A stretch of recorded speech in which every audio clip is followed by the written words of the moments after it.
Hello and welcome to the All 12 Signs video series for the Libra Lunar Eclipse. It's happening really late on the 24th, or for most of us on the 25th of March 2024 at 5 degrees and 07 minutes of Libra, right? My name's Chloe. I work with card divination, astrology, and I channel energies through my body. As you can see, my hands are moving around right now. This is a form of physical light language, and I've recently had a vocal light language activation as well. All of this is drawing on energies from different dimensions to help us heal, help us bring in activation codes and attunement with our soul's frequency in this incarnation. So all of this is going to be part of the readings that I'm going to be doing. I'm reading for each of the signs in terms of what is showing up for this eclipse energy. For those of you who know your time of birth, I really recommend you check out the sign that falls in the first house first. This is called your rising sign, where your ascendant is. The astrology for each of the signs will link in closest to this because I'll be reading for the rising signs. However, this does not invalidate you looking at any other part of your chart, perhaps where your sun or your moon are, because they get activated with every lunation, or your Venus. Venus is ruling this eclipse. Now just look to wherever that sign falls in your natal chart, look to the house that it's in and the themes of that house. You want to apply those themes as well as all of the meaning that's going on in that sign to the messages that come through. It will be as if that sign has now moved to the first house. So the astrology will still link in. You just got to add on a bit of natal chart meaning maths on top of it. Right, I'm keeping this short and sweet, and I'm going to be reading for Leo and Cancer. Leo rising. How you doing, Leo? So I'm reading for the Libra Lunar Eclipse, which is a big full moon for us all, right? Whoa. Yeah, so right, the energy that I've been tapping into is very exhilarating, but there's also sort of a softness and a mellowness to it as well. So it's had me sort of drifting off while being really hyped up. Okay, so for those of you who don't have Leo in the first house, which is your rising sign where your ascendant is, look to where Leo does fall in your natal chart. Look to the house that it's in and the themes of that house. You want to apply those themes as well as all the other meaning that you've got going on in the sign of Leo to the messages that come through. It will be as if that Leo energy of your natal chart has now moved to the first house. So the astrology in alignment with the rising sign will still connect. You just got to add on some natal chart personal meaning on top of it. Right, you might want to check out where your sun and your moon are as well, because they are always getting activated with every lunation. So we've got this Libra eclipse. Regardless of where Leo falls, hello. This is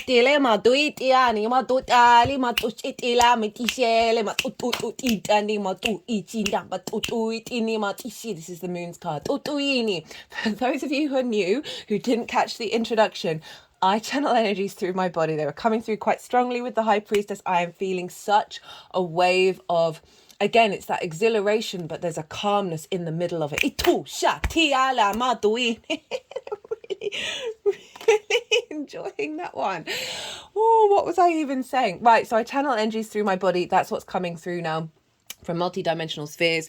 Whether you're consciously aware of what's going on, it really doesn't matter. It's an alignment with your higher self and source. It's usually bringing in activation codes, attunement and healing.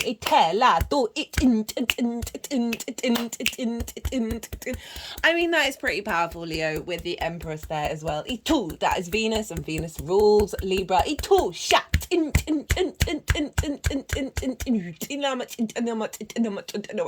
So the one that's coming through now, I've got three main guides who are working with me, and that one is the neutral energy. This is linked into code, sacred geometry, and the archetypal architectural structures of the universe. And it's usually when like a download is coming in.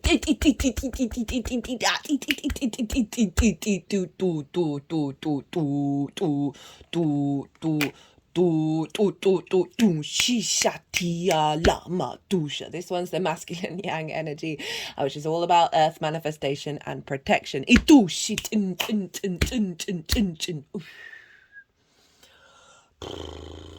Okay, Leo, all right. Okay. Okay, they're all wanting to come through. This is the feminine yin energy. It's more about attunement and healing. They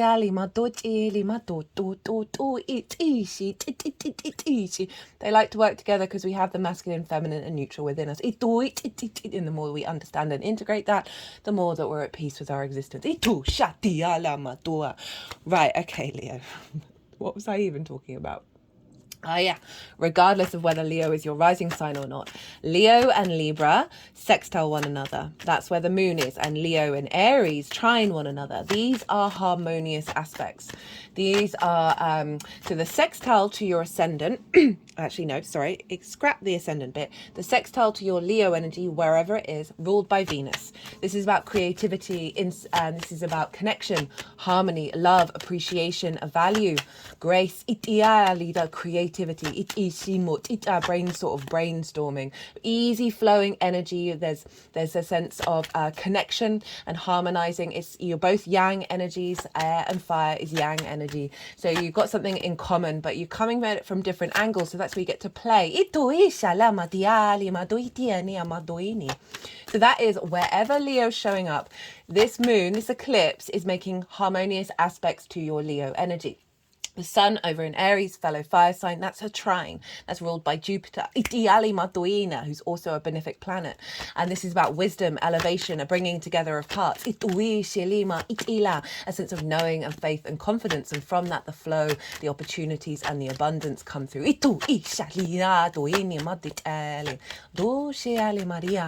So this eclipse, even though it's an eclipse, it's making harmonious aspects to your Leo energy. So it's not potentially going to be as dramatic or disruptive or as other aspects, right? So we're getting inspiration and creativity coming through here with this full moon. It's a full moon. It's closing out the cycle from the solar eclipse that we had in Libra season last year, and it's bringing in big endings and big change, right? Change to mark the new cycle. A completion of a cycle that we've been working on. It's on a very sort of fated energy.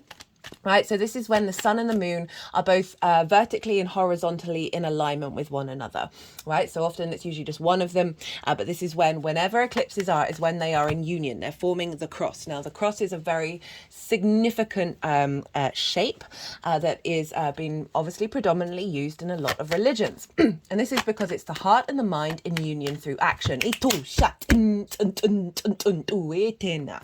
And so when we've got the sun and the moon in alignment with one another, this is when we're bringing the sort of cosmic energy into the 3D, and this is often linked into sort of fated things that are unfolding that are kind of beyond your control. I always recommend around eclipses, it's up to you, do whatever you want, what feels attuned to your true nature, but it's often best just to let the ritual, the manifestation, just to let go of that and just see what happens, right? Because we're working with bigger cosmic forces who have a longer projection of their view of the tapestry that is unfolding. It often can be be careful what you wish for if you're doing a lot of work around eclipses, because it's big, it's bigger than us, right? But obviously do what is right for you. So you've got a closing out of a cycle and an activation coming in that will then unfold over the next 6 months. You may have been feeling this energy in the couple of weeks lead up to it, as well as the couple of weeks afterwards. Right, okay, Leo rising, where is this happening for you? This is happening in your third house. This is the house of the goddess, right? This is the moon's favorite house to be in. So not only do you have a favorable by aspect energy, but also the moon loves being in the third house. And so this eclipse is bringing in beautiful change in alignment with your intuition, your emotional body, your needs being met, and your sense of nourishment. The third house is the sort of how we find meaning in our day to day, right? It's opposite the ninth, where the sun in Aries is, which I'll talk about more in a bit, where our big picture philosophies are, the bigger questions, the bigger answers. And the third is how we implement it into the 3D world. I love the third house. I feel like it's a very pivotal part of our existence, right? Finding the joy in the little moments, finding the meaning in the little moments, being present. It's your environment, right? It's your energy environment in your local area, your local community, the things that you do on a day-to-day basis. It's also very much about communication. And communication can come in many, many, many different forms. But it is the lens in which you express yourself through. It's linked into siblings, short distance trips, as well as learning something new for the first time or activating a new cycle with that, because it's linked into schools. So these themes may all pop up around the eclipse. Right, I am pulling cards for 3 different piles. Oh, don't worry, I'll get back to the astrology in a second. The first pile is everything that you've been just getting a slight tension in the heart space. So things you may have been working on over the last 6 months since that total solar eclipse that we had in the sign of Libra. And then, so everything that you've been integrating and working on, often with eclipses, we can get a lot of disruption because it's recalibrating. Speaking of recalibration,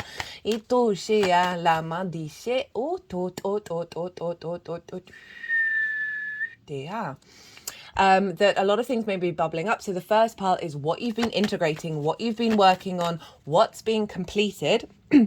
And then how your energy is showing up. Second part is the energy download for this eclipse. So not only is it sort of marking completions and endings, but I see lunations as portals where we get activation codes that we then work on over the following 6 months. So from the full moon to the new moon that we'll have in October, or maybe potentially the end of September, I can't remember which. That this is the download that we're getting that will then unfold. And the baseline for pile 2 is the collective reading. So that's already live, that's already out. That's where I get to break down the astrology in more detail. I get to pull collective tarot cards. It was quite a wild reading. I also got a little bit more on my soapbox than I usually do. I got quite irate, not in a bad way, just sort of quite impassioned. And that usually happens in the Scorpio and Aries collective readings, because they're ruled by Mars. So that's when all the sort of the passion comes out. But there was a lot of stuff coming out that was quite unexpected.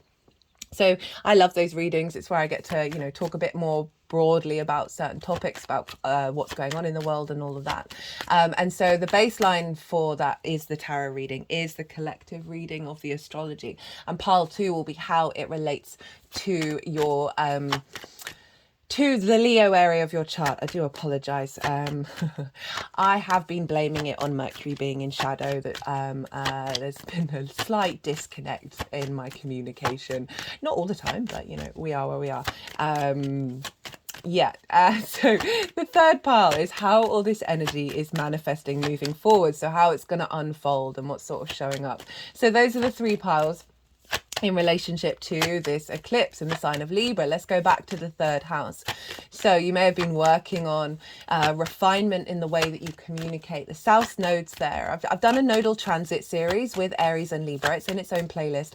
And that's where I break down the overall themes for each of the signs, as well as in the introductions, talk about the South node in Libra, talk about the South node, so the North node in Aries and the combination of the two, and what that dynamic means, right? There's a feedback loop between the North and South node of their energy, right? The South node is where we release, we purify, we refine, we bring depth to, and that we can feed that energy back into the North node of what we're striving for. And then the empowerment of the North node also helps refine the South node. There's a constant loop. It's like the infinity symbol.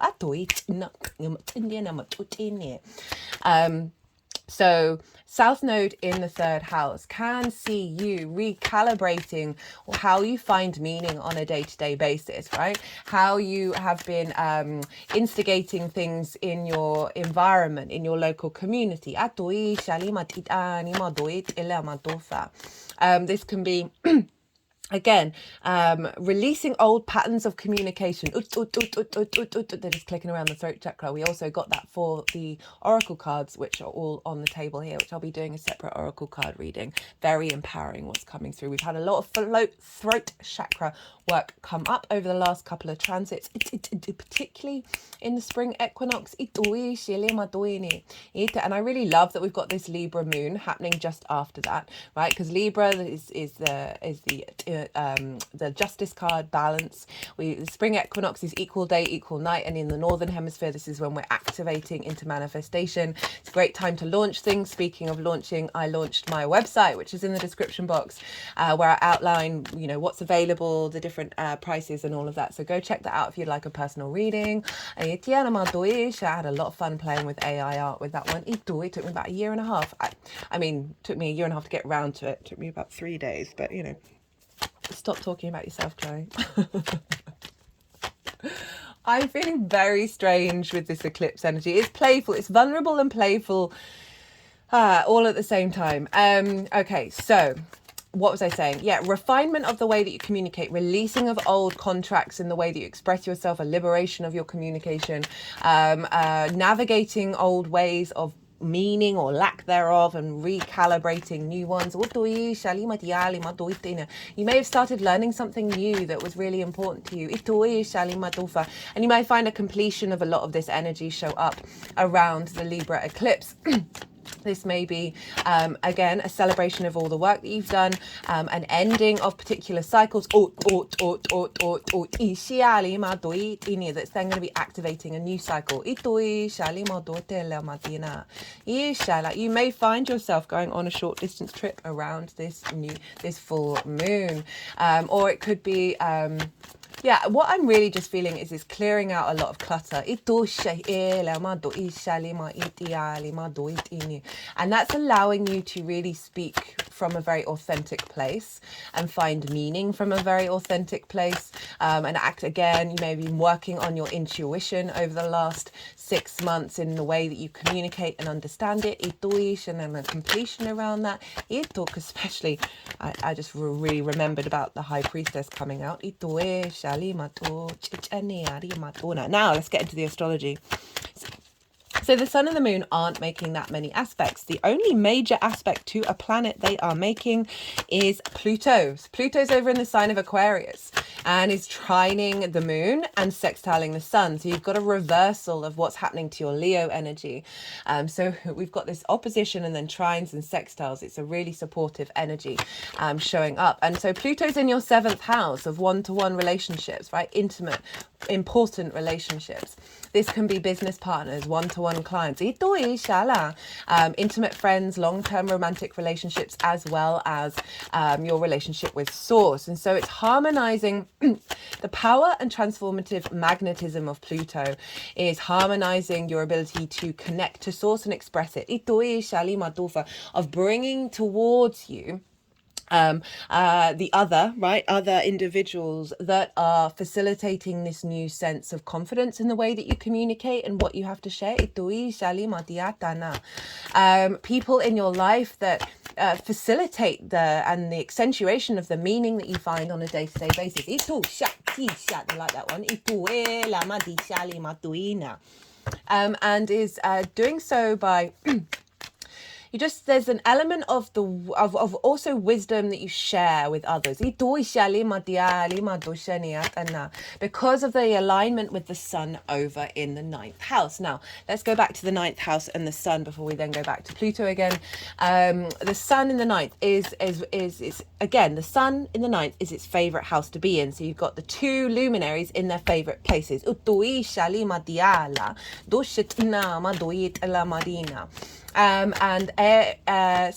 The sun is exalted in Aries, so it's all the qualities of the sun are raised on high. So very, very powerful lunation that's happening for you, that's really in alignment with the things that please the luminaries. Now, The sun in the ninth, right? Your perspectives, your morals, your ethics, your philosophies, your connections to book, religion, spirituality, faith, nature, science, all the matrices that are bigger than you that you know you're a part of, and you're figuring them all out, right? How you map yourself out in the universe. The sun being there is a real sense of clarity around your perspectives. It's also linked into teaching and learning, right? Sharing perspectives, mastering something so we can then embody and share. It's also linked into traveling to places that are unfamiliar to you for a longish period of time, all in order to broaden your perspective. So the sun is in a really heightened place of you seeing clarity and vision and a sense of purpose in your understanding of how you see yourself in the world, right? And that is all influencing. So Pluto is making sure that these relationships in your life, including Source, are in alignment with this confidence of your perspectives, right? Not in a negative way, because the sun is exalted there. It's like the emperor, the wisdom and the knowledge of like feeling very confident within yourself, the I am of it all, and not letting relationships impact that in a way that is diminishing to either experience. So that Pluto energy, right, is really magnetizing towards you relationships, intimate other relationships that are in alignment with finding meaning in your day-to-day, you being able to confidently express your perspectives. So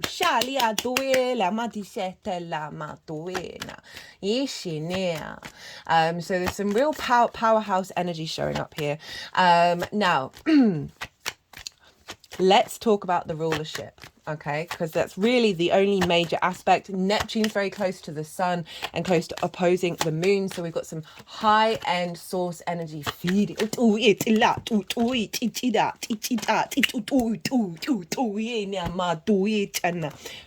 into this sort of very yang, action-orientated, embodied sense of self.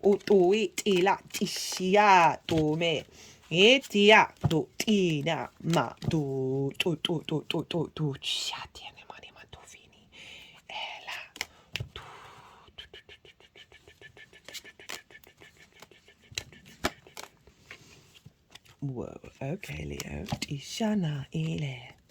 Itufa. Page of Cups at the bottom of the deck. So the rulership. Venus rules Libra. She's in Pisces. Mars rules Aries. They're in Pisces. We've got Saturn there with Neptune, and they just lost their shit over me talking about that Neptune energy, because it is bringing Source into this eclipse. It's making it very, very powerful. Now we've got a pile up over in Pisces. So we've got this very yang energy of Aries and Libra, the day signs, the active outward expressions. And then we've got all of this pile up in Pisces, which is very yin, very synchronistic, very fluky, very magical, very compassionate, empathetic. Really the vast expanse of the ocean of our collective emotional unconscious. Venus is exalted here. So we've got two planets in their sign of exaltation. So this means that Venus, all the qualities of Venus are raised on high, right? She is celebrated in the sign of Pisces. She's got a massive temple, and everywhere, all the Pisces energy is really just loves Venus, right? And so this means all of those qualities of love, appreciation, value, a sense of connection, of harmony, are being elevated at the moment, and this is infusing into this moon. So that's what is bringing, even though it's an eclipse, is soothing. There's a soothing element here. And Mars, the spiritual warrior in the sign of Pisces, our actions, our implications, our motivations, our drive is coming through the lens of Pisces. So there's a sense of curveballs, of synchronicities heightened in our actions. We're acting on our intuition that's connecting to Source.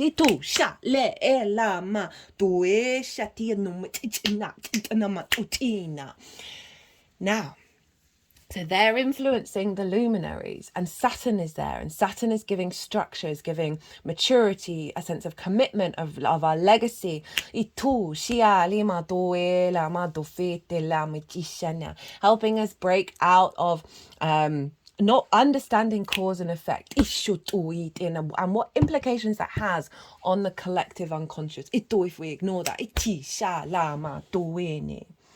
this is all over in your 8th house, Leo risings. This in conjunct your Leo energy, right? This is the outside world's resources. It's the give and take between you and anything other than you. It's linked into mortgages, loans, car insurance, taxes, inheritance, both 3D and cosmic inheritance, bonuses, commissions, more sort of one-off money, or dealing with the resources from the outside world. It's where we utilize and are able to connect in that way.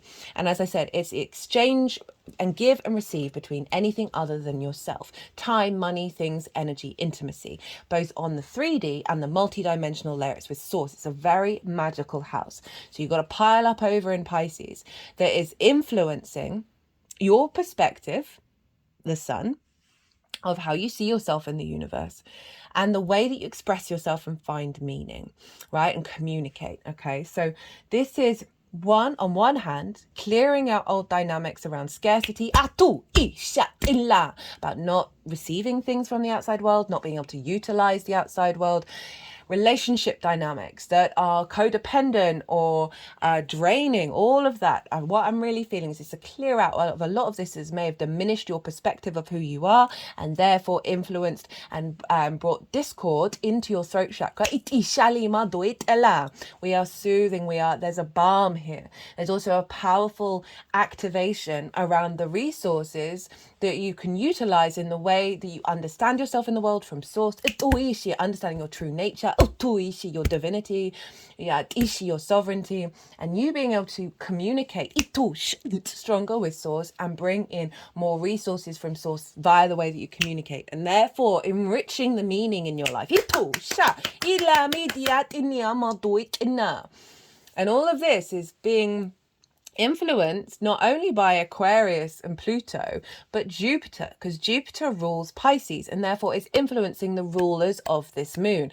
Jupiter is in your 10th house of life purpose and career, your visibility, your reputation. And Jupiter is in the sign of Venus, and Venus is in the sign of Jupiter. And this is called mutual reception, which is basically they're mind melded with each other. They're supporting, they're facilitating, they're ruling the whole goddamn chart.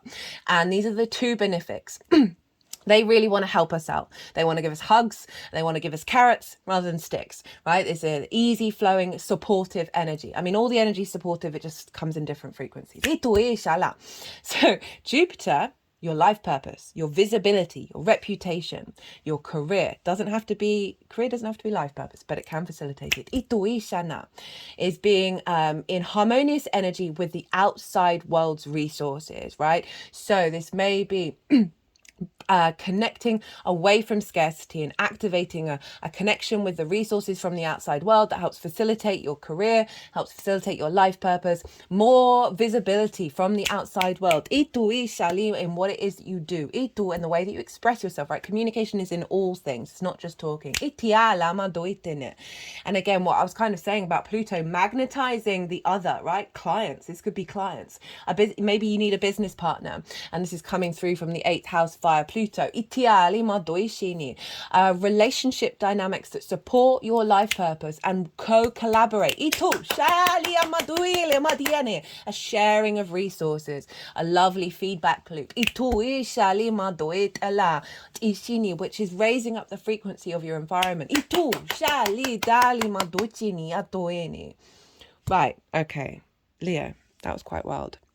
I'm trying to keep these shorter than usual, but I don't think this one is one of them. Look to where your sun and your moon are in your natal chart. Look to the houses that they're in and the themes of those houses. You want to apply those themes to what might be showing up around this eclipse energy for you on a personal level that goes beyond this general reading. Right, I'm going to go consciously quiet. I have said everything that I wanted to say. I didn't want to rush it. But I'm going to go consciously quiet. The energies are going to move through me. They're going to move the cards around. They'll do some physical and vocal light language, and then they'll put them into the 3 piles. And that is when I'll bring the tarot into the astrology. I call you to soften your mind as well. You have just had so much information thrown at you. Let that all settle in the unconscious and then see what intuitive hits come up for you in regards to this eclipse.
do ti shele ma di shale ma tu tu iti shene o tu ela do tu iti ani maria tine do ela ti shele ma do tile ati tu e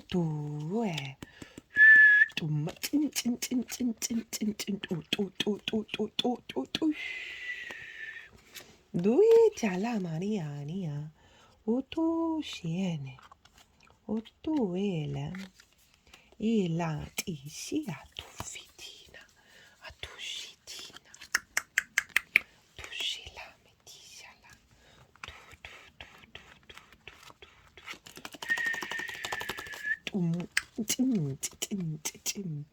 itiala.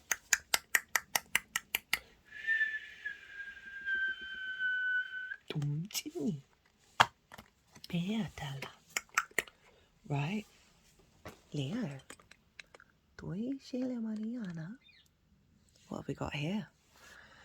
Look at all that sunshine showing up on the top of the cards. Right, so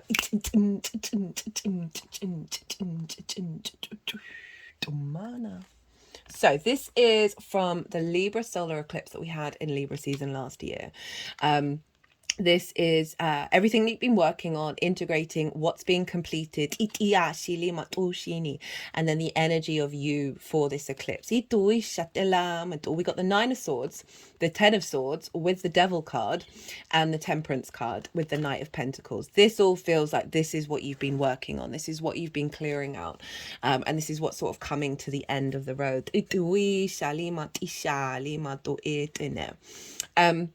So the Nine of Swords in reverse is sort of saying you're aware of old patterns around anxiety. You're aware of old patterns of worrying. And what worries are just prayers in reverse, right? So we're not present when we're worrying. And this is in reverse of saying you've been clearing that out. You've been aware of that cycle and you've been rebalancing that. And that has led to revealing certain wounds that may have been quite core because you've been clearing out certain clutters, right? And then that frees you to get to the root of things. Ten of Swords, right? So this is all very air energy in the way that you express yourself, limitations around that, finding meaning in your day-to-day. All of these things are really important for our mental health. They're important for our true expression of our authenticity. You see here, all the swords are along the spine. We have a lot of trauma and a lot of karma there. And so there's an element of old wounds, perhaps from past lifetimes, that are just showing up in your day-to-day, that you've been navigating and helping reorientate yourself with, recalibrate yourself and attune. Itoini, it's crossed by the Devil.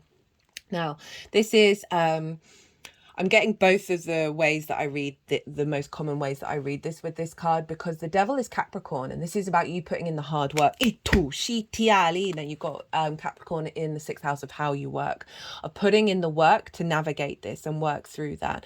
I also feel that there is an element of acknowledging things that have a power over you and still them having a power over you, because it's not like all the way in reverse, it's not all the way upright. So there's a balance here that you've been navigating, this energy of realizing you come to this planet for certain reasons, and right, and there may have been blockages around the things that I talked about that you've been like, I can feel it, I can work through it, but there's still like, oh, there's still this stuff here.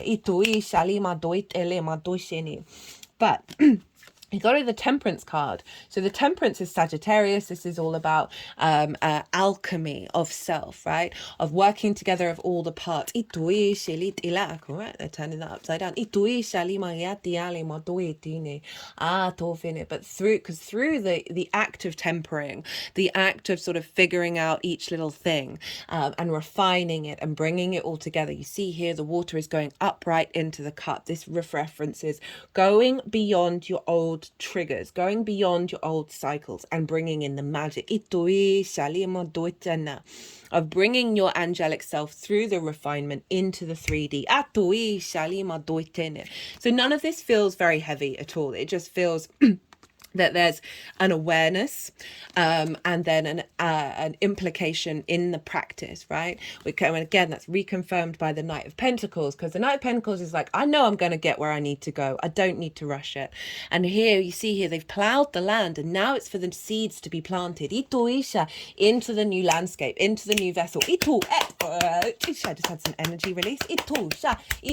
That's happened twice today, and it hasn't happened in ages. They're just sort of tapping around the heart chakra. And you're crowned by the Chariot, right? So this is the energy for you with the eclipse and how that's going to unfold over the next 6 months. So Knight of Pentacles, slow and steady wins the race, right? The Chariot can move in all kinds of ways and all kinds of speeds. And the trick is not to hold on to the reins. In fact, there are no reins.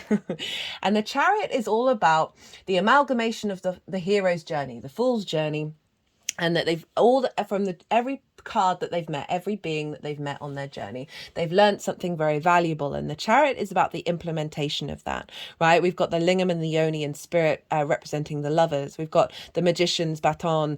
I always call it a baton when it is in fact a wand. The crown of the Empress, the balance of the yin and the yang with the High Priestess, the throne of the Emperor. And this figure understands its environment, understands that it is heading towards victory. It is the victory card. There is a sense of movement, of momentum, of you're now embodying this new journey, this new experience after everything that you've learned of you. There's no sense of resentment of the past. There's an opening up to the appreciation of how everything unfolds and not trying to control the situation and being more in peace with yourself as you move through your day-to-day. Right. What is the energy download for the moon itself? This will then unfold over the next 6 months. We've got the 8 of Wands, alignment, intuition, clarity, the Ace of Swords, heading on a new journey from a perspective away from conflict, moving away from the inner space into the outer world. 2 of Cups, unity, balance, respect, honor, dignity, the Empress, feeling good in the 3D world. Really like this message. Okay, so let's think about the themes. We've got communication. We've got finding meaning in your day-to-day. It's about your environment, your expression of self through the way that you communicate. We've got stuff going on in the 9th house of your perspective of who you are. No longer being distorted. And they're finding the strength and the confidence of that Aries energy that is liberating and bringing balance in the way that you communicate, because we're not trigger sensitive. We're not trauma sensitive so we can be more embodied within ourselves rather than worrying about what other people are saying. Other people, 7th house. Relationship dynamics, 8th house. Anything that may have been impacting and influencing your career, Jupiter in the 10th, shifting that frequency, moving that away, and now drawing towards you people who want to collaborate, who aren't going to drain your energy, or you're not feeling inclined to drain theirs or be codependent, right? Really allowing yourself to express itia without fear, without conflict. I got the 8 of Wands. This is alignment, fast alignment. These 2 cards, the Chariot and the 8 of Wands, are the 2 fastest cards. So this moon is bringing in alignment. You're with your intuition in the way that you express yourself. Your needs being met on a day-to-day basis, finding that meaning, right? Nourishing of the self, your emotional body being in flow. We have the Moon's card. We have the High Priestess, and the energies went wild when she showed up, right? This is is your ability to harness your intuition, of having a deep faith within yourself that you know you're on your path, you know you're drawing towards you that which is going to co-collaborate and facilitate. Heightened intuition in the way that you express yourself, picking up on lots of signs, and clues, being able to observe your environment, and find the wisdom. Okay, she's wanting to work with the Page of Cups. Better judgment. From a place of love, right? Synchronistic messages, and the moon's there as well. Hello, the moon. This is about finding more joy, more creativity, more lightness. And what with the High Priestess and the Page of Cups in your third house of communication is just like an exaggeration and accentuation of the kind of synchronicities and messages you're getting through from source.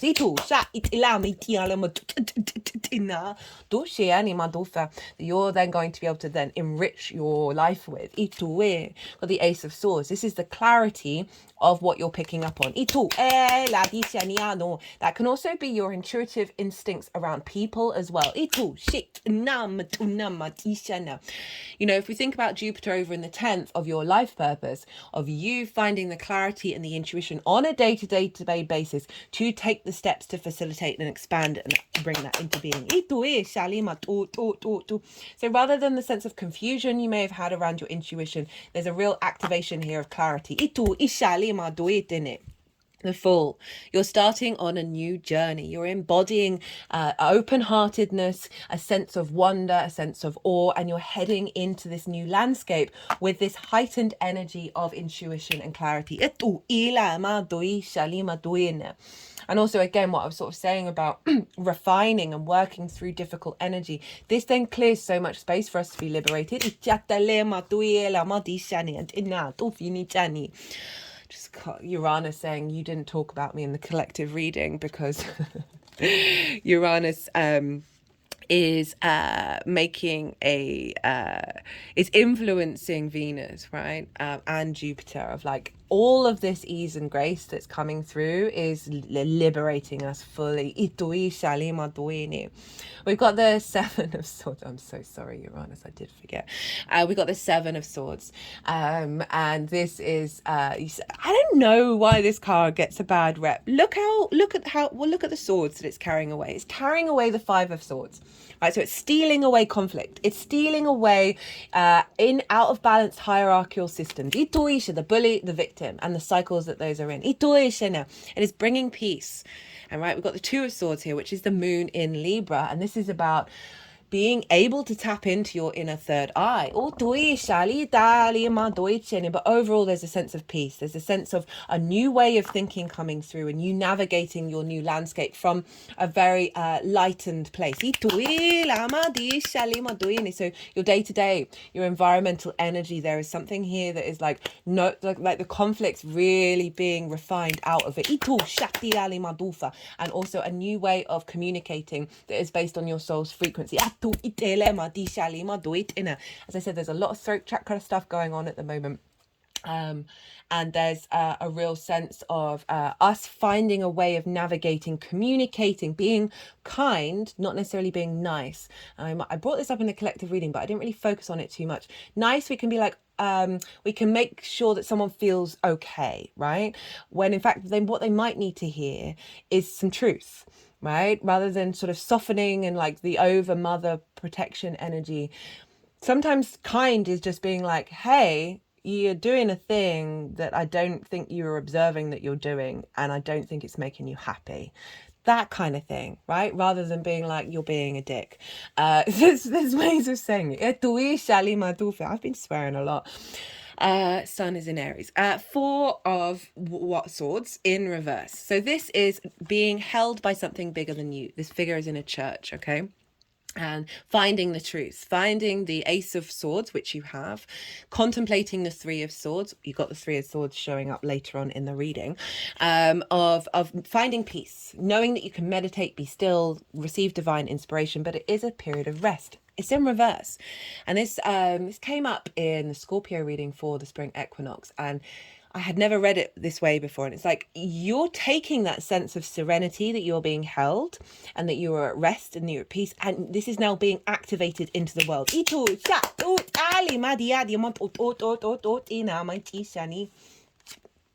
Two of Cups and the Empress. Isn't that lovely? So the Two of Cups in regards to communication and meaning in the third house, on a personal level. I will talk about it in regards to other people. You see here, they are eye to eye. They are equal with one another. There's respect, honor, and dignity here. There's the masculine, feminine, and the spirit all in union through the caduceus and the kundalini energy of deep, deep healing. And communication is that way from a place of love. They're now moving it over the throat chakra. So there's this real sense of this new frequency that's coming through is you're able to be in balance, right? Two here, and you're able to express that through love, Isha, but with respect, right? You telling someone that you respect and they respect you, so they're able to hear it. For some of you, well, just in general, you know, what I was talking about in terms of the relationships, the other, right? And the dynamics with the other in the 8th house of where we can have codependency, scarcity, all of these things. This is not this. You know, I was saying it's about bringing, either elevating the relationship dynamics that you already have in order to be heard and to listen, as well as bringing in new ones that are in alignment with this new energy. You might remember the co-collaboration of making sure that this scarcity and this sort of restriction energy, Jupiter and Venus are like, hey, let's sort this out, let's smooth this over. Pluto's like, all right, I got this, I am transforming, I am magnetizing, we are bringing something into being. Speaking of Venus, this is Venus's card. This is the Empress. And so this is about feeling good in the 3D world. This is about abundance and fertility and the ability to create. So there's a sense of, there's a real powerful of love and creation energy in the way that you communicate. This might be about new opportunities coming up in your day-to-day, in the way that you find meaning, feeling good in the way you feel. The third house is so important. It's so important, that environmental frequency being in alignment with abundance and fertility. Oh, they like that one. I'm going to leave it at that one. Powerful stuff. Look at all that yellow. When we've got yellow, it's linked into the sun. Now, how this energy is manifesting moving forwards. 3 of Swords in reverse. Knight of Cups, King of Pentacles. So the 3 of Swords, remember that 3 of Swords was with that 4 of Swords. In reverse, those swords are falling out. This grief that we all hold, I think, as a species, just the sort of the pain of the struggle, right? This can also be distortions in your vocal cords, in your throat chakra that have impacted your heart. Things people may have said to you, spells, all of that kind of thing, constructs and ideas, limitations that have blocked your heart, which then communicates via your throat. These are fallen out. These have fallen out. So it may be that over the next 6 months, there's an element of working with that to get this into manifestation. But I'm kind of feeling like it's already there. It's just, it's now you know it. Now you know it. They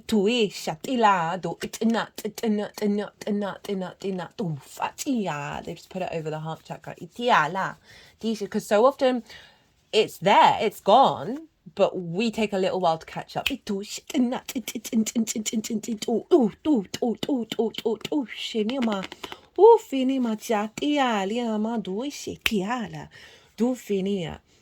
Either way, grief, heartbreak, limitations of your heart are no longer blocking the way that you move through the world. Because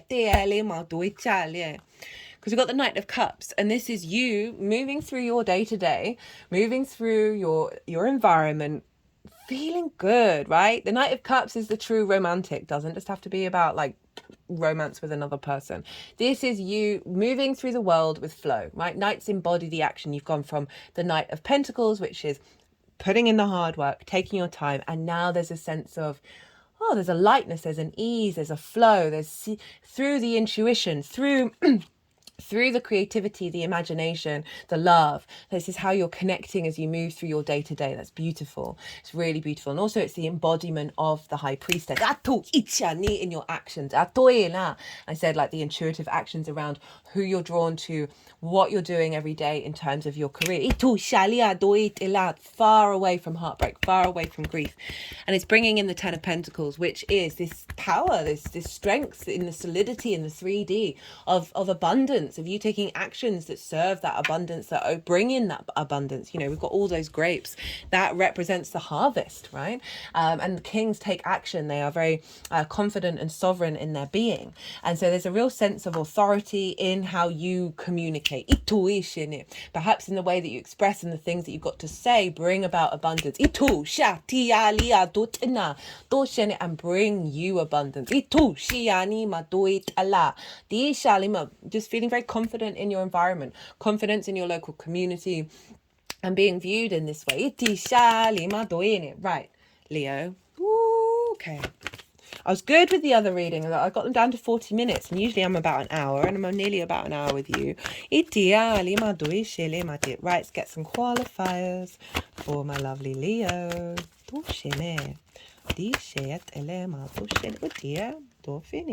Emotion, control of self. Yeah. That's sort of just summing up all of this. Like all of this is like, you're like, okay, this is no longer working. Perhaps, you know, getting the download from the Libra, the Libra moon has just gone, yeah, we're refining, we're putting things into balance, right? And now there's the activation of it all. Oh, they're so excitable. Ishatina portal. That I love this card.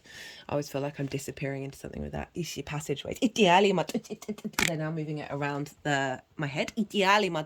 New neural pathways in the way that communication moves through your nervous system. In your body. Now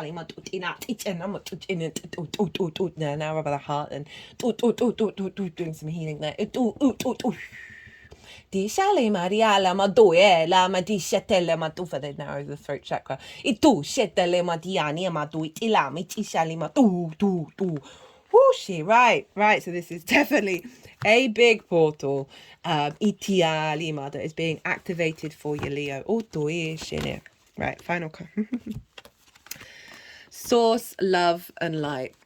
So this has come up already for I can't remember which sign it was for, but it's just recalibrating and reconfirming exactly the fact that Jupiter and Venus are basically governing the whole chart.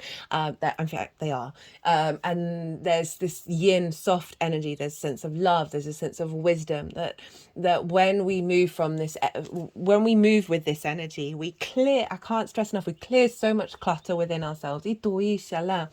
And so this is sort of saying that you are drawing in source, right? That Neptune energy. And you are co-creating with source in the way that you express yourself. The meaning, the ease, the grace in your day-to-day. Just having a knock-on effect with how you show up for relationships and how they show up for you. And that, you know, if we think about Jupiter over in the 10th of like that source energy of you heading in the space that you need to be headed into. Right, let's get a couple of clarifiers. I just feel the energy in my hands. They're like, put the deck down.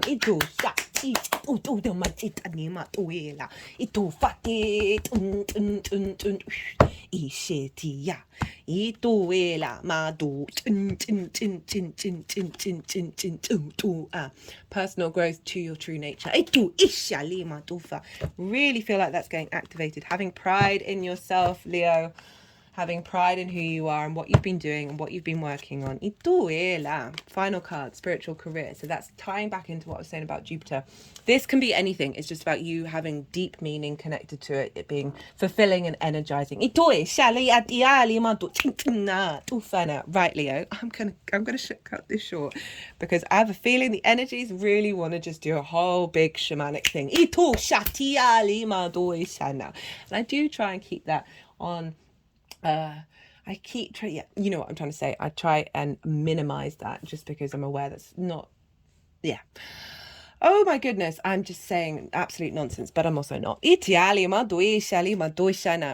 Leo. I'm going to shut up now. I really enjoyed that reading. Lots of high energy, but there's a softness there. Leo, if you did enjoy it, don't forget to hit the like button. It's always an honor and a privilege to read for the cosmos and for you all. Be good to yourself, Leo. Be good to those around you. And be well until we meet again. Cancer rising. How you doing, Cancer? So, got this Libra eclipse.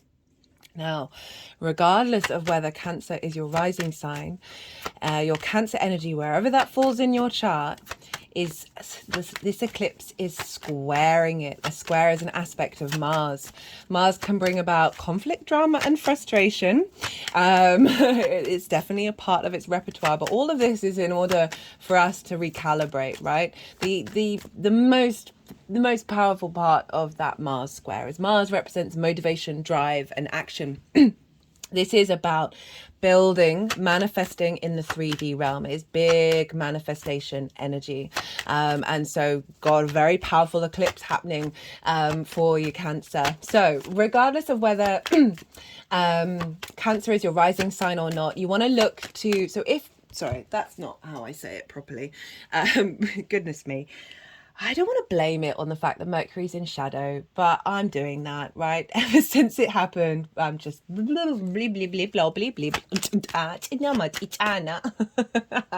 love how they got involved. New viewers, hello and welcome. If you didn't quite catch the introduction, I channel energies through my body, both physical movements and vocal light language. And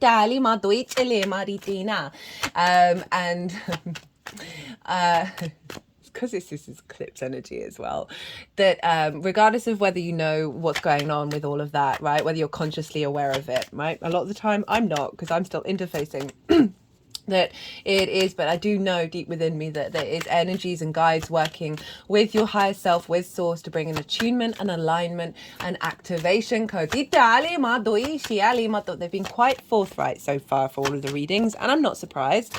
Right, so look to where Cancer falls in your natal chart. Look to the house that it's in, the themes of that house, and apply those themes as well as all the meaning you've got going on in the sign of Cancer to the messages that come through. It will be as if that Cancer energy from your natal chart has now moved to the first house. So the astrology in regards to the Cancer risings will still relate. You just got to add on a little bit of personal natal chart meaning on top of it. So let's get back to the square. Okay, so this eclipse in the sign of Libra, this is a lunar eclipse, a partial lunar eclipse.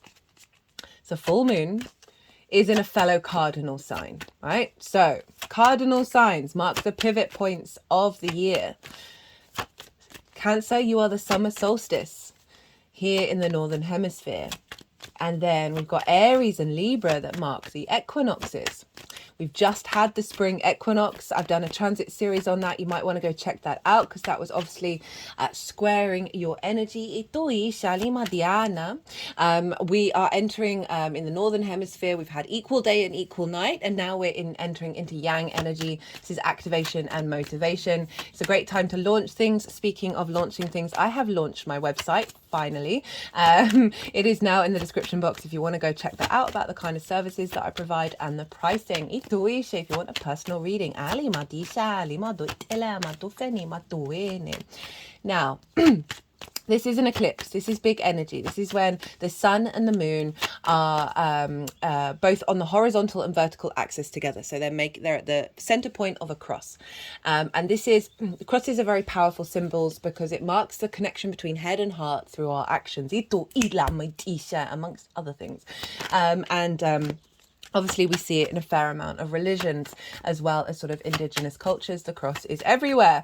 And so this is very powerful energy when the sun and the moon, the two luminaries that govern our mood and our vision and our clarity, are in union with one another. This is the bringing of sort of very big cosmic energy into the 3D. It's very fated energy. You may have already experienced what this Libra full moon is already about for you, because we often feel eclipses at least a couple of weeks before and after. bigger.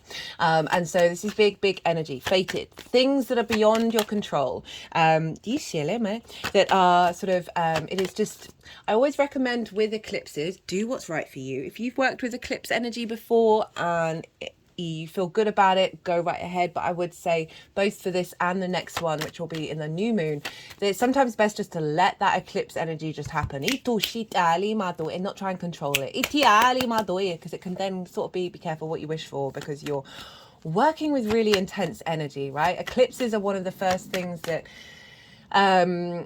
ancient people would write down about and track, because they were always worried about the king might die or some big catastrophe may happen, right? So we don't have to think, oh, hello, it's pretty much shown up for nearly everybody.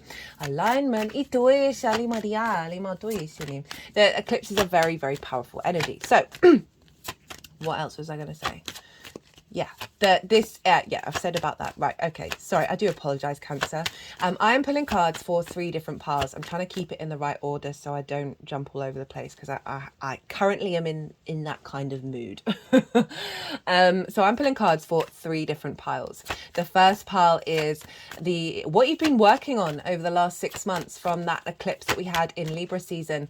What have you been integrating, and what is your energy, what's been completed, and then what is your energy for this eclipse? The second pile is, what energy download are you receiving into your vessel that will then unfold? What activation codes, what frequency is coming in that will then unfold over the next 6 months? The baseline for pile 2 is the collective reading.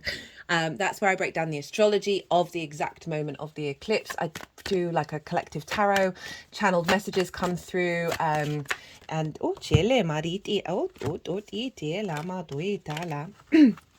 channeled messages come through. Whoa, okay, Cancer. And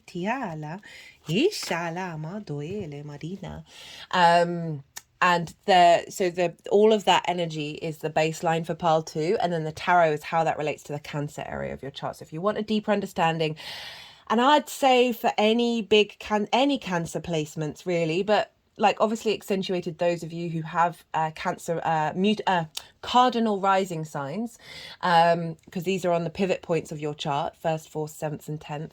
But just in general, so I talked about this in the nodal transit series that I did. I did it a while back when the nodes moved into those signs, and I did a sort of overall messages for each of the signs for the whole cycle. I talked about the North Node, South Node, what it's like in Libra and Aries, the combination of the two. But I also talked a fair amount about how Capricorn and Cancer square the nodes. So actually that's when things start to build and manifest, when we've got transits there. And obviously you're getting double of that if you've got placements in Cancer. And so Capricorn is sort of the peak of where we're striving for. And Cancer, you are going through, there's an element of release, of letting go and refinement. So you may have felt like you've been going through quite a transformative process. Hello,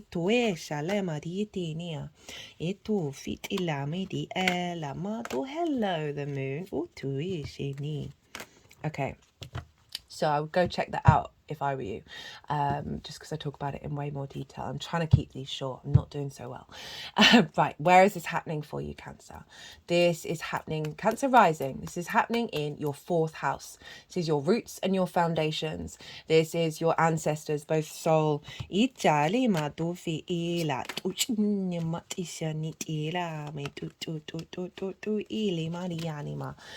Sorry, I get a bit distracted when they're cutting the deck because I'm not quite used to it. No, okay, they're just doing weird things with the cards. I'm just going to ignore them now. So, 4th house, roots and foundations, ancestors, both blood and soul lineage. It's your parental figures. It's the roof over your head. It's the things that you do in private. It's your foundational space. So, we're having an eclipse here. You may have gone on a cycle from the last 6 months of figuring out what your home means to you. What does balance mean to you in your foundational space? Maybe you've been more in alignment with the ancestors, with both past lives and blood lineage. Of refining old wounds that we may have in the fourth house. The fourth house holds a lot of trauma. King of Pentacles at the bottom of the deck, because it's often linked into parental figures, and we learn certain, love languages from them, and we witness things on various degrees that then get imprinted into us. And not only that, but we also hold a lot of stuff from our ancestors or our past lives that you may have just found yourself potentially unconsciously navigating a lot of old wounds around that in order to bring about this balance that's coming through with this full moon. You may have had a new beginning. Some of you may have moved. You may have been integrating this new space, this new landscape in your private life of what does your private life mean to you? Who do you want to be with? How do you want to be in your foundational space? Where has there been imbalance? Where has there been an element of diminishing your own voice? There can be anxiety with Libra because it's ruled by Venus, and Venus traditionally is a night planet, and this is a day sign. So there can be social anxiety. There may be an element of navigating that and working through that, of just struggling perhaps to find that balance because things have been brought to the surface, because old paradigms, it's eclipses, we're clearing out some big energy, may have come to the surface, and you may have been navigating those and trying to recalibrate this foundational space based on, think about the Justice card. That is the Libra card of compassion, empathy, but also truth and observational skills. Okay,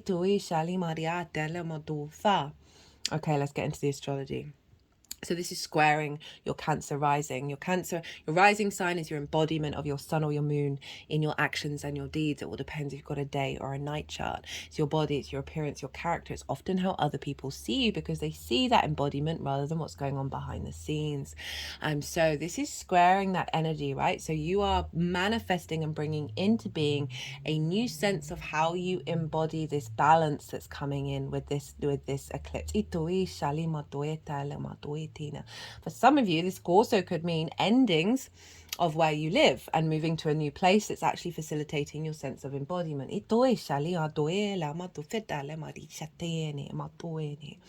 A new foundational landscape that is actually liberating your ability to embody yourself. It doesn't have to be a physical transference. It can be just an energy within itself. Now, the sun is over in the sign of Aries, which is in your 10th house of life purpose, career, visibility, reputation, how the big outside world sees you. So you've had a lot going on in Aries. I can imagine there's been a build-up around your career, around your life purpose for quite some time now. And you're kind of beginning to reap the benefits of that because Jupiter happens to be over in Taurus.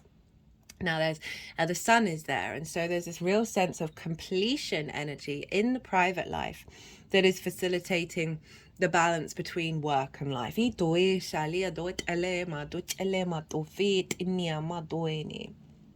And that is also squaring your Cancer energy.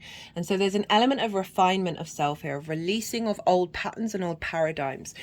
This can also link into the ancestors in terms of any blockages they've had around their career that may have brought limitations and frustrations. There's realigning your sense of self. Remember, Cancer rising, one of your rulers is the moon. So the moon is always going to have a bigger impact on you than a lot of other signs. And so this is having a doubling effect of your intuition when it comes to understanding who you truly are. And how to put that into practice in your private life. Now, the only major aspect that is going on with another planet is Pluto. Pluto's over in the sign of Aquarius. It is trining this moon and sextiling the sun. This is very yang energy. A trine is bringing about wisdom, elevation, a sense of expansion, ease, opportunities, and you have Aquarius over in the 8th house. This is the give and take between you and anybody other than yourself. It's the outside world's resources. It's the house of transformation, because when we're in a state of exchange with anybody other than ourselves, we are constantly in a state of transition and transformation. It can be loans, taxes, commissions, bonuses, inheritance, both 3D and cosmic inheritance, big one-off money, or resources from the outside world. But it is also relationship dynamics, scarcity complexes, bully in the room, codependency, all of those sorts of dynamics where there isn't a healthy ebb and flow. Not feeling like you're getting the resources from the outside world. Now, Pluto's there bringing magnetism, power, and transformation with harmonious aspects to the sun and the moon, of providing wisdom and elevation of the transformative energy. It's embodying over in the 8th house. It's making sure your foundational space is in alignment with this transformation of this shift of relationship dynamics. It can also be with source energy, heightened connection to source, feeding into your foundational space, removing those distortions of relationship dynamics, because you've got the manifestation and activation of all the squares to your embodiment of self. So no longer perhaps being diminished by that, or you diminishing others, and you're bringing into a more healthy balance. And it is sextiling the sun. So this is about activating of resources of power and magnetism, that Pluto is pulling resources from the outside world into your career and your life purpose, bringing a sense of appreciation and value of who you are, that vision of the sun over in the 10th of you're really visible at the moment, and Pluto's making sure that gets into alignment with the resources coming in. Neptune is very close to the sun and opposite the moon, and not by not by sign, but certainly by degree. And Neptune is bringing in this beautiful source energy. Even though we've got quite big activations going on, it really feels like a cracking open, a clearing out, and a big activation. There is so much softness with this energy. We've got Venus and Mars, the rulers of the sun and the moon, in the same sign. They are in Pisces with Neptune, with Saturn. So there's a sense of commitment to our legacy of the emotional flow of our source energy, the embodiment of it, right? The sense of the magical, the mystical, the able to tap into the non-linear roundabout ways of Pisces energy in order to break in and allow new neural pathways to come in, and new frameworks to come in. That is where we are then bringing source energy into balance into your foundational space. Pisces for you is over in your 9th house of how you see yourself in the world, right? How you map yourself out in the many matrices of the universe, be nature, science, book, religion, spirituality, the ethics, the morals of yourself. It's about perspectives. And so we've got a pile up over in Pisces of recalibrating your perspective, knowing truly, madly, deeply who you are on this planet, feeling the love of source, having your motivation and drive to take action around this. Venus is in her exaltation here. She's raised on high. She's really happy. Finding more grace and favor and flow in the way that you see yourself in the world and how you connect to others. A visibility around your perspectives, because this is influencing the career house and influencing the your foundation. So this is all getting this into alignment. And Jupiter rules Pisces traditionally and is over in the sign of Taurus, which is ruled by Venus. And Taurus for you is in your 11th house of hopes and dreams, friends, groups, and alliances, and reaping the benefits from your 10th house. So that's why I feel like you're probably getting some good things coming from all the work that you did when Jupiter was there last year. Now, Jupiter and Venus are in each other's signs. This is called mutual reception. They are basically mind melded with each other. They are supporting each other's journeys, supporting each other's landscapes. They are utilizing each other's benefits. They are basically a feedback loop between the two of them, and they are ruling the whole chart. So even though this is sort of a very yang energy, we've got the two benefics, Jupiter and Venus. They are the yes planets. They want to give us a cuddle rather than give us a challenge. I mean, they will give us challenges in different ways, but it's very much an easier flow and easier. There's a smoothness, there's a lightness, there's a sense of love coming in a really effortless way. And so you've got the activation of this full moon, this completion of clearing away old blockages, and then activating a new cycle that's in alignment with your hopes and dreams, an alignment with how you're received in friends, groups, and alliances. Your perspectives are seen and valued. And this is influencing, like, what are you getting out from reaping the benefits from your life purpose? It's accentuating that. Right, that is everything that I wanted to say. I have been trying to keep this super short, super sweet. Maybe not sweet. Look to where your sun and your moon are in your natal chart.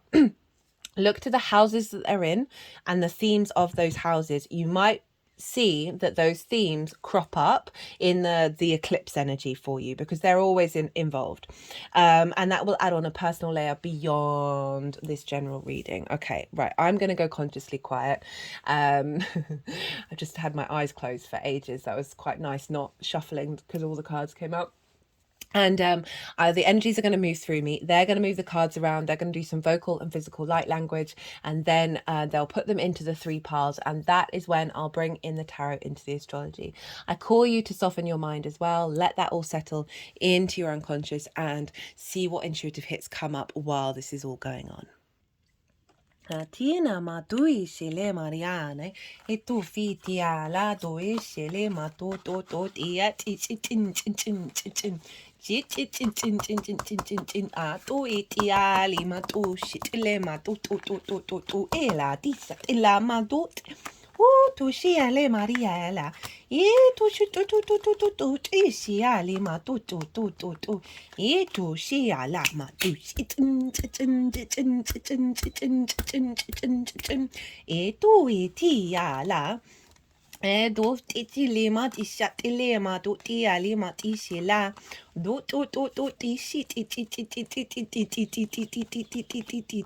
lima do lima do shini e la ma do lima di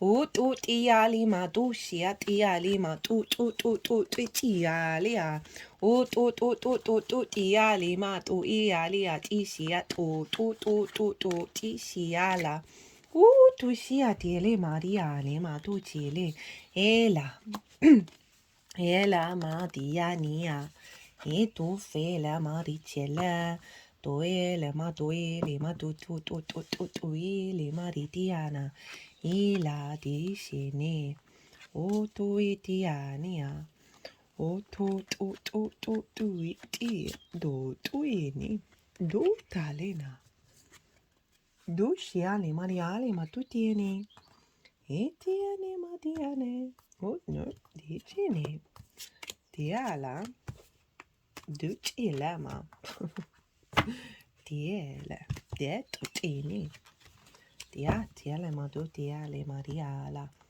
Metiale ma tuini titi tu tiale titale ma tuele maritiale ma tuela ishale mariale madune ishale matishale ma tu echale maritiale ma sun and moon and the full tuchiale maria tila tishine ma tuine matitana. Whoa, look at that, Cancer. What we got there? We've got the world, we've got Saturn, we've got the sun, self-explanatory, and we've got the 10 of Pentacles with the King of Pentacles. Right, so what have you been working on?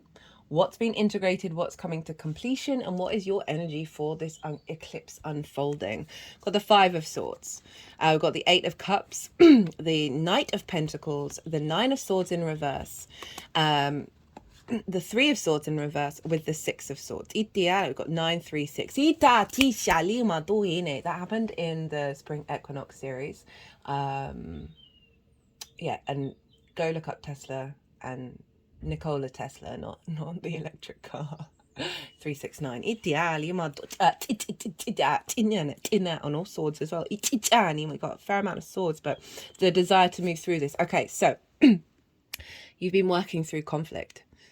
Right, this is one of the most difficult, for me, this is the most difficult card in the tarot, in terms of its energy, right? So this figure has won, but at what cost, right? We've got the bully and the victim mentality. We've got the sense of domination, a sense of hierarchical systems. We've got this figure as one, but it's won the Three of Swords. So it's like winning, but at what cost? Now, this can be conflict in your private life, right? Who you live with. This can be conflict with your parental figures. This can be conflict with yourself. And all of this doesn't necessarily have to manifest outwardly. It can be an internal experience. But generally, this is whatever conflict's been coming up in your private life, in your foundational space. It doesn't have to be anything else to do with anybody else, just how you understand yourself. You know, this is very air sign, right? Libra is an air sign. Ideas, thoughts, constructs, perceptions, limitations. But you've decided to leave it all behind. And so the Eight of Cups, this is about understanding that there are certain things in your life that feel comfortable that are inherently not that. They are the opposite of comfortable and opposite of nourishing. And they make because this can be trauma responses and limiting beliefs, which we often get from our parental figures via our natal chart and past lives. And so this gets imprinted in our unconscious, and then that feels really safe to our body because that's what we've known for a very long time. And so even though it feels safe, it's fundamentally not serving us. And this is when you have the strength to go, right, I'm off. This isn't working. I am prepared to go and put in the hard work to climb this mountain and change this perspective. And you see here, this is an eclipse. This is also Saturn in Pisces. So overall, this can be, if we link that back into your perspectives of how you see yourself in the world, getting a sense of maturity around that, which is potentially helping navigate, move away from conflict in the foundational space. They're sort of moving around the throat chakra and around the heart chakra. They've been doing a lot of work with these two for the last couple of transits. So you've gone off on this journey with courage and will, and you've put in the hard work for it, right? So I've been saying a fair amount in these readings that when we're aware of certain formats and patterns and structures, sometimes we can click a finger and they disappear, right? There are some people out there who have that kind of brain where they can just, no, I'm no longer thinking about it. I know one of those people, and I also know that it is real, but it's also a sham. That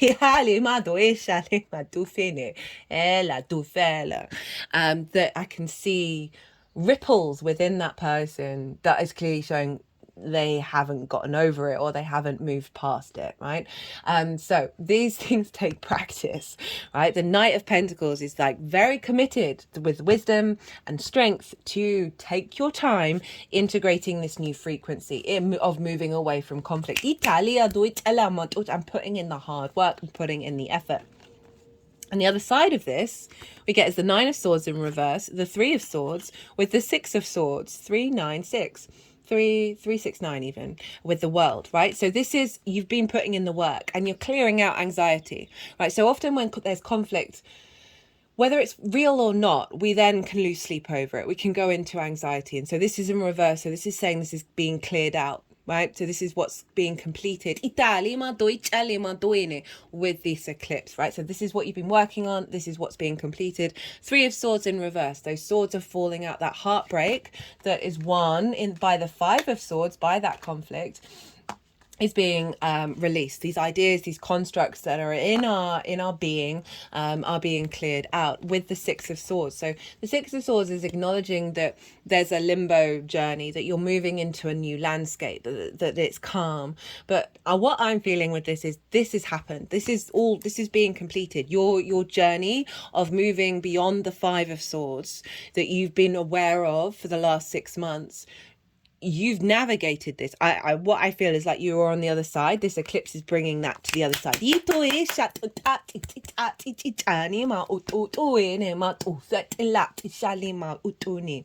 So this is what's being completed with the eclipse, and then this is your energy to work with this eclipse energy that will unfold over the next 6 months.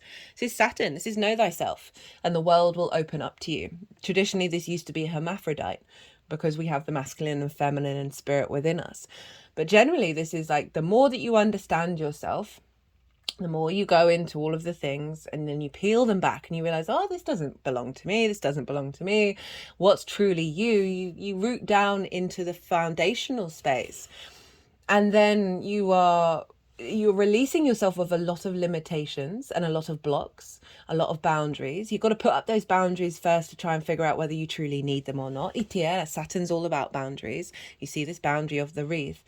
But the more you know yourself, the more you're not bothered so much by the outside world, the more that you're attuned to your true nature. And that frees up so much space. I've been saying this in nearly every reading.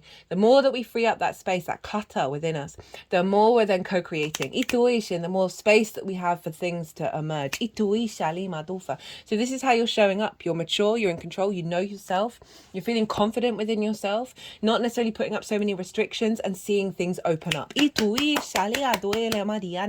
Now, the energy download that's happening at the eclipse into your vessel that will then unfold over the next 6 months. We've got the Fool, we've got the Eight of Wands, we've got the Moon, the Seven of Cups in reverse, I apologize, and the Sun. So the Fool, you're starting a new journey. Except it's not the new journey. We've got the World. That's the end of the major arcana. This is the beginning. They cycle within one another. It's from everything that you've learned that you're entering into a new cycle. The Fool is heart orientated. It's open hearted. It's moving through life, the good, the bad, and the ugly, through pure curiosity and pure awe of existing. How wonderful to have that into your ear, your foundational space. The ancestors, clearing away a lot of trauma around that, giving them that full energy. A sense of liberation of stuck energy in the bloodline, soul line, parental line, that's freeing a lot of heart space up. Just put the hand over the heart area. Like sort of links that heart to the full. Got alignment with that, right? This is one of the fastest moving cards in the deck. All these ones are going to the same place. There's a real sense of clarity, of vision, of passion, of drive, of where you're headed and how you're then going to embody it moving forwards. Like there isn't much questioning going on. Very much the embodiment. And this is freeing up space in your private life. It's allowing you to bloom in your life purpose. If you're clearing out that conflict, that's really clearing out a lot of foundational energy that is then there to then build. Because we've got the builders showing up. You've got the Moon. This is Pisces energy. So there's an element of we're really being influenced by you truly knowing yourself and therefore releasing a lot of blocked energy that's then coming in to create. The other side of this is obviously it's the Moon. We've got the Sun and the Moon, and we've got an eclipse card. Your intuition, your emotional body, how your needs are being met, how do you nourish yourself in your foundational space is being reorientated, is being reattuned into this sense of alignment from a very heart-orientated, heart-open place. And so that when we're more in this space, this is when our intuition can get really heightened, right? Remember, you've got Aquarius, you've got Pluto over in Aquarius. Sorry if the table's shaking. My leg is now shaking at the moment. The Pluto is in a very, very psychic house. Really aligning your intuition into your embodiment of self. And that, our intuition comes from our gut. This can be making the right decision at work, making the right decision with friends, finding your joy in ways that you may not have thought to before. Psychic awareness heightened. Got a Seven of Cups in reverse. Now, this is kind of a clarity coming in, right? Because there's a lot of clouds here. A clarity of desire. And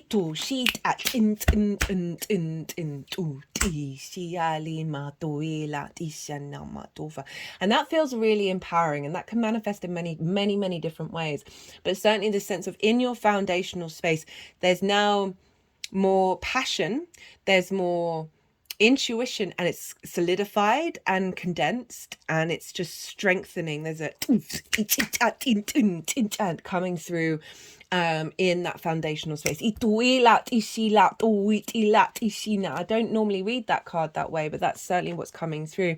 That usually I see this is a beautiful way of hoping and dreaming and fantasizing, whereas looking at it in reverse and looking at it now, what I'm feeling is smokes and mirrors. I've not been able to see things clearly. And coming off the back of the alignment, the moon, our intuition, and this in reverse is like, and then the sun, the clarity of, there's a real sense of clearing the decks, as I said, and like having more, there's more connection. And the sun as well, like that vision, the clarity, the animation, the will, the joy. Feeding into your foundational space. I'm just, with all these readings, I've just felt a lot lighter. I feel like we're clearing a lot of stuff. And that what's being left behind is something that, there's that faith, that wisdom of Jupiter, a sense of knowing, a real sense of knowing, and not having that be shaken in your perspectives with that Venus energy over in the 9th house. How this energy is manifesting moving forward as well. We've got the 6 of Wands, the 3 of Pentacles, and then the 10 of Pentacles. So this is a sense of victory and being seen and validation. This figure is about to go and celebrate, and have a feast and have a celebration. So this is kind of feels with what you've got going on in the 10th, and this is squaring you, the embodiment of you navigating the work, home life in a really healthy way, where you're happy, you've got the energy to go and do the things that you need to do, but when you're also allowing space for celebration and recognition for what it is, that who you are and what you are. I'm also really feeling like these are all the ancestors. They're all celebrating, they're all really like cheering you on, giving you the strength to move through the world with victory.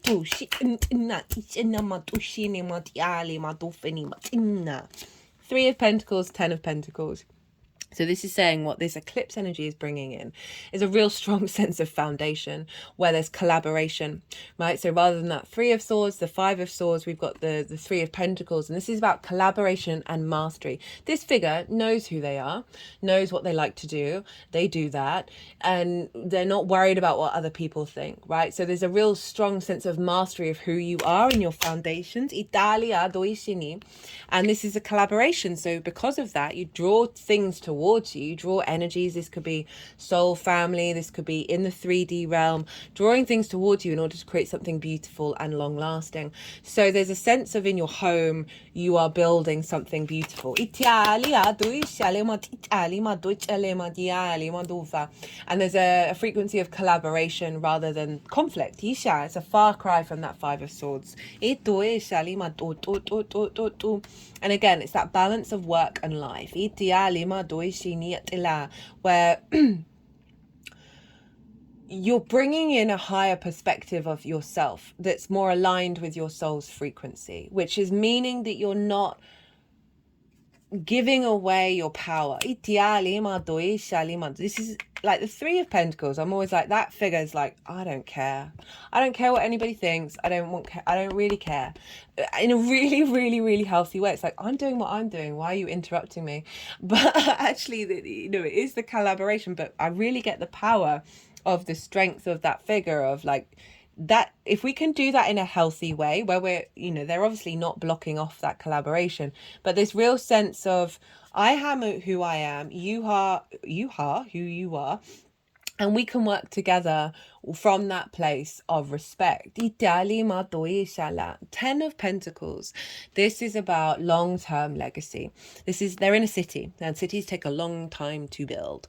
And this is the sort of the nuclear family, and this is the esoteric elder, right, with all the symbols on them. And it marks the mundane and the spiritual, the metaphysical and the physical, and how we need them to be in union in order to create something even more long-lasting, right?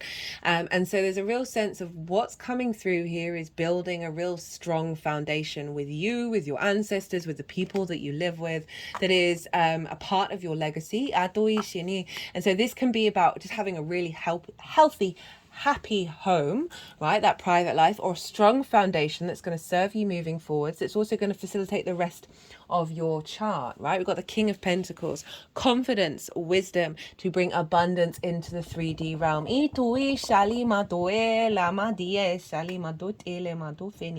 A true sense of embodiment of your own sovereignty, of your own ability to manifest from your foundations.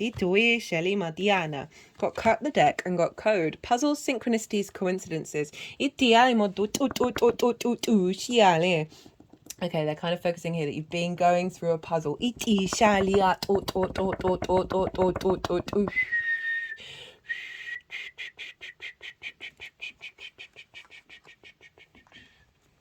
Right, okay, so there's been, you know, it's not surprising given you've been navigating this, you've been working out that puzzle. There's obviously something that's been a bit elusive. That what I'm feeling is more of a labyrinth. Cut the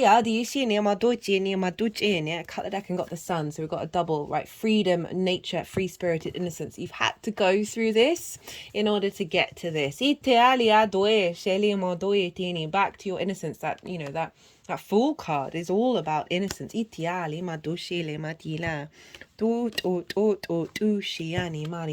let's see. Let's get one more qualifier from here.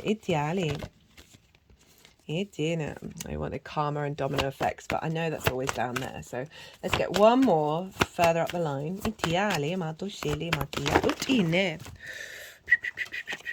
And as I said, Cancer, right? Wherever, even if it's not your rising sign, wherever Cancer is, sorry, I just dropped all the cards on the floor. You're going through a sense of recalibration, right? This is the eclipse, the square to the eclipses, and that's always going to bring things into being of what the implications of the eclipses are. So for everyone's, their Cancer and their Capricorn energy is really loud. So funny, because I nearly said, because the star wanted to come out when I was doing the tarot, and I nearly said it when I was like, you got the sun, the moon, and the star nearly came out, but it didn't yet. Here it is, right? Potential, success, happy endings, promising beginnings. They're focusing on, obviously, this is the lovely things of the star. And that's sort of backing up and confirming what I was saying. Like, you've had to go through something that's difficult in order to come out the other side. And I know that's horrible to say, and like there's so many terrible things that go on in the world, but I mean, I struggle with that. Like, I know that there's another way, but sometimes we're on this sort of very dense energy, and it's got to go through certain patterns in order to get where it needs to get to. Just cut the deck and got to manifestation. So you, as I said, we're clearing out so much clutter. And so we've got manifestation. So this is you manifesting a sense of abundance in your home, right? A sense of fertility. A sense of strength, a sense of stability in your foundational space. That doesn't have to be literal. It can be figurative. Then abundance. Look at all those eights. One more for my lovely Cancer. Half soul spiritual partnership there. So again, an alignment with your ancestors. It could be in an alignment with someone that you live with, or that through this energy it's bringing in someone into your life that is facilitating your hopes and your dreams over where Jupiter is in the 11th house, whether that's a romantic partner or a business partner, or, you know, both. One more card, please, for my lovely Cancers.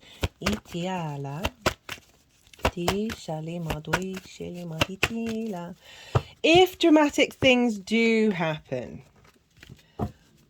I can say from experience, from the work that I do, from the people that I interact with, that even if something big and dramatic happens, in the long run, it will serve you. We got your nature, true nature. So again, this is all squaring your Cancer energy of recalibrating back to your true nature.